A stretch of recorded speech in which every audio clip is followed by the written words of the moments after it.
नाथ महाराजांनी आम्हाला कीर्तनाच्या संबंधानं सरळ सरळ सांगून ठेवलंय की कीर्तन कसं असावं. सगुण चरित्रे परम पवित्रे सादर वर्णावी, सज्जन वृंदे मनोभावे आधी वंदावी. संत संगे अंतरंगे नाम बोलावे. काय कीर्तनाचं स्वरूप आहे बघावं. संत संगे अंतरंगे नाम बोलावे, कीर्तन रंगी देवा सन्निध सुखे डोलावे. बघा कीर्तन काय आहे. भक्ती ज्ञानाविरहित इतरा गोष्टी न कराव्या, हे विशेष अधोरेखित केलं पाहिजे. अवांतर चर्चा नाही.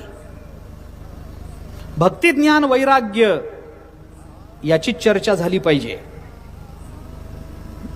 प्रेम भरे वैराग्याच्या युक्ती विवराव्या.